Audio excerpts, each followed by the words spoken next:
Now, an oft-broached topic is storage for my tiles, and I think I may have had a picture or video here and there where this is shown up, but I thought I'd just do a full unboxing and reboxing and show you how I store all my stuff. Okay, so I have one rack dedicated to holding my all-purpose dungeon tile set. This is the one from the first few episodes of the series. I have, I think, 24 of these single wall tiles. You can see 8 of the curved tiles. Here's the corners, there's about 16 of those. 8 slanted tiles. 8 dead ends, or a 3-wall tile. About 16 field tiles. And 8 hallways, or opposing walls.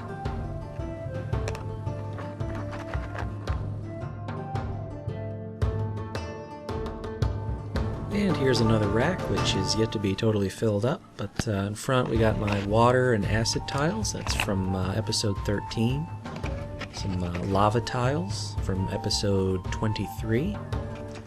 Up above I've got my cavern tiles from I think episode 28.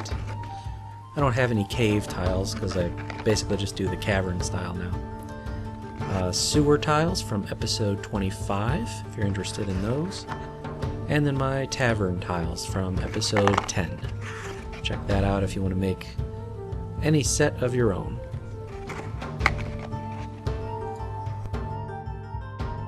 And here's another rack. So I've got some various stairs here from episode 15. There's some clip-on features, which are for an upcoming episode. The Evil Portal from episode 14. Secret doors from episode 16. Standard doors from episode 5, and in an upcoming episode in season 3 we'll cover those metal doors.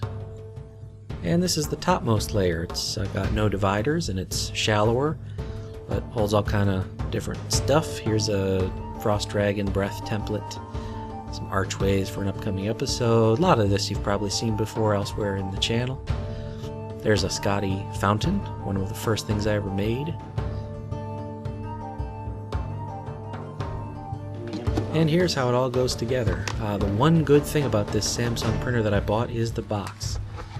So the inserts simply fit in. I put some pull ribbons that are attached to the bottom, so they're effectively 0 thickness and they fit alongside nicely, so I can get these back out.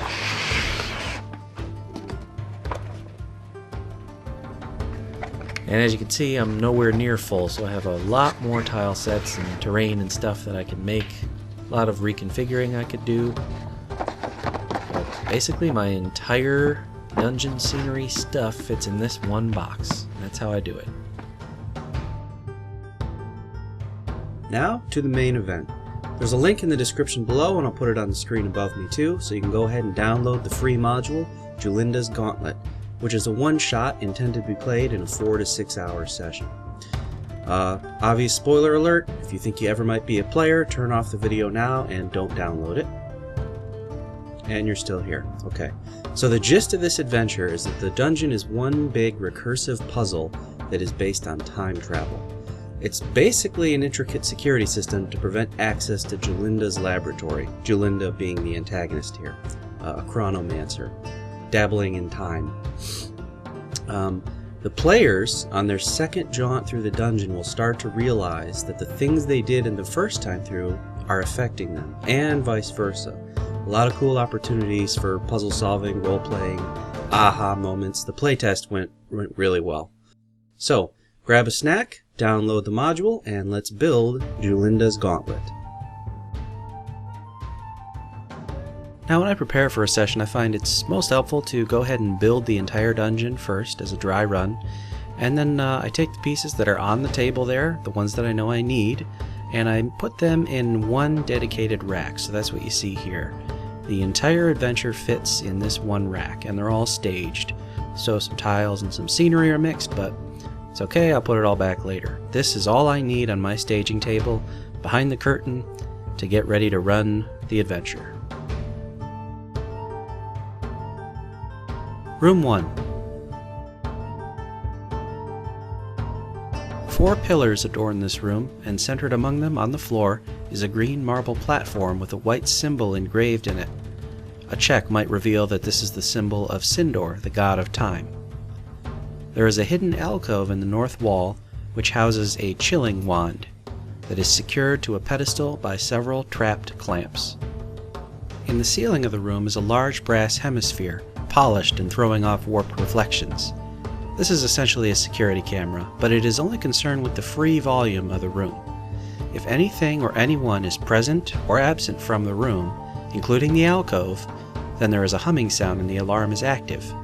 If the room is undisturbed, such as when the party piles onto the stairs in room 2, the humming stops and the alarm is no longer active. Note that if the party steals the chilling wand from the alcove, they'll need to replace it with something of comparable volume, or else the alarm will never end.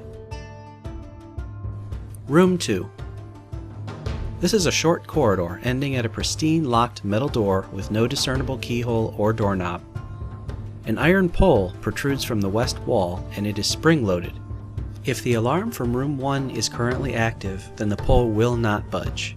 If pushed into the wall far enough, it triggers and thrusts the rest of the way in by itself. Instantly, the party will see a flash of white light from room 1 above, which is just as immediately cut off by the wall sliding over to isolate them from room 1. Lastly, the pull mechanism unlocked the door, which ekes open in Intro 2. Room 3. This room appears to have no ceiling, ascending into complete blackness only 20 feet up. The floor in the four corners of this room is recessed by a foot or two, and these recessions are covered by panes of clear glass to form cells. In each is an ooze, their bodies repeatedly slamming against the glass in vain attempts to reach the party. There's one black ooze, two gray oozes, and one ochre jelly.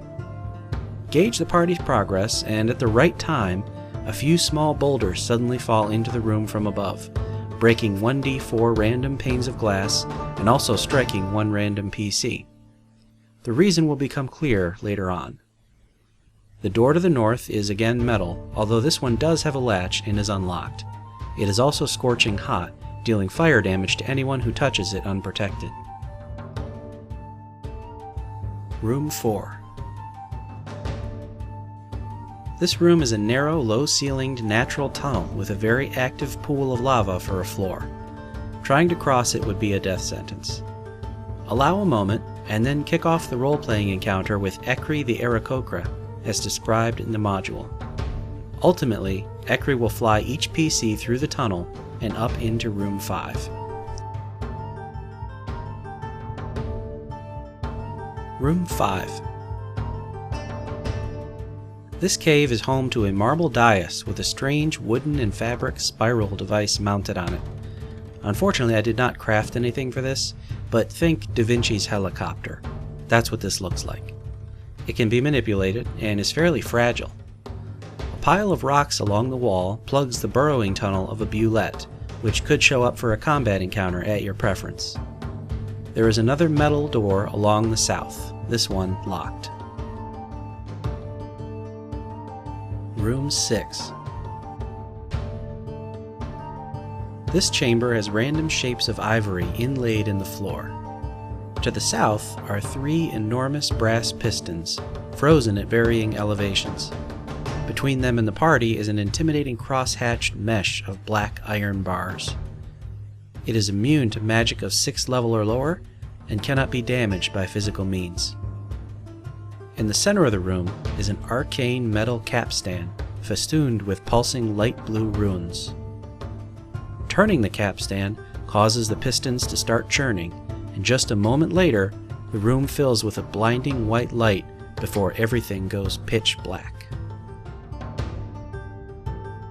The blackness clears. The party finds themselves amidst pillars and the symbol of Sindor. They are in room 1 again, several hours in the past. Before they've even taken a breath, they are alerted to the grinding sound of the west wall, which has just finished sliding over to reveal a passageway beyond. This is room 7. The westward length of this corridor is plain. There is nothing noteworthy about it.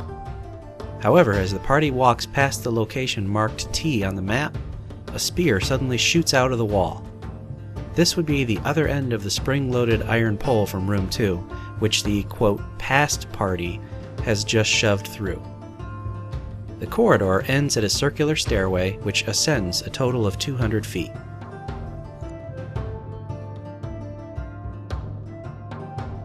Room 3 again. This room appears to have no floor, descending into total blackness after 20 feet. But about 20 feet above is a natural rock ceiling, which looks out of place against the 4 walls of the room, which are clearly stacked stone.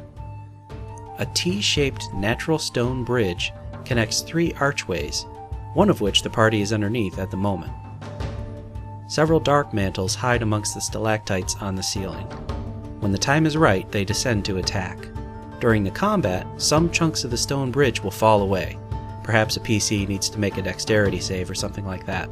But this accounts for the random boulders down in the ooze farm. A quick anecdote from my playtest.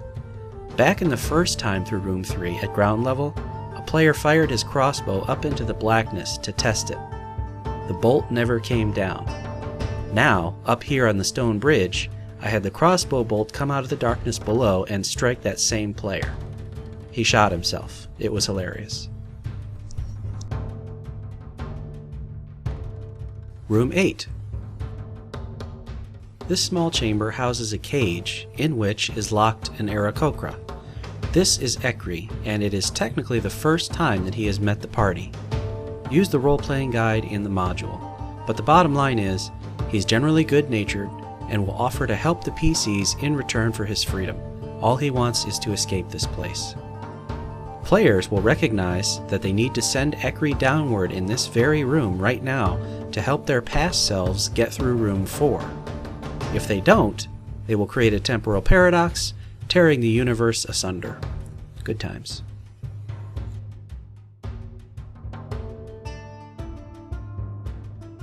Room 9. The circular stairway going down to room 9 descends 150 feet, but about halfway down something could happen. Whatever the PCs may have done to the device in room 5 manifests here. If they spun the device, then the stairwell starts spinning. If they set it on fire, then the stairway becomes a raging inferno.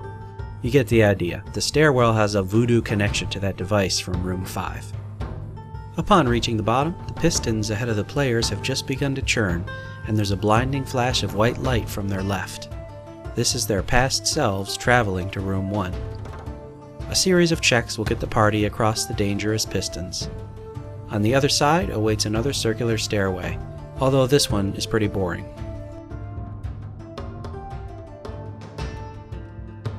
The second level consists only of 2 rooms, each with an encounter, and they're really not very terrain dependent, so I didn't model them on the table. So while I briefly talk about them, here's some flyover footage of level 1 which we just built. Room 10 is a corridor at the top of the stairway. Upon reaching it, the party is immediately confronted by apparent duplicates of themselves who are walking in the other direction. In truth, this is the party's future selves.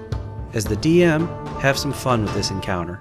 You are playing the future party, so try and talk and behave like your actual players, not PCs, but your players at the table actually do. They will get a kick out of you impersonating them. See the module for details, but ultimately, the future party needs to somehow convey one clue. Read her face. Room 11 is Julinda's laboratory. The entire room is essentially a time machine, but it doesn't work how you might think. Rather, when activated, all of time moves backwards except for what is in this room. So upon the party's entry, Julinda will activate the machine and attack. During combat, time in the outside world is moving backwards.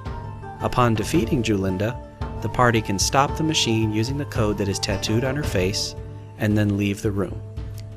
But as soon as they step foot back in room 10, they've stepped into the past. So as they round the corner to leave the dungeon, they encounter their past selves. And here again is another fun role-playing opportunity. The party needs to reenact whatever you, the DM, did in their earlier conversation, including the clue to read her face, or else they will create a temporal anomaly and rip the universe asunder. So that's Julinda's Gauntlet. Guys, thank you for joining me. I will see you in a few months. Head on over to Wylock's Armory on Facebook, and I'll see you next time.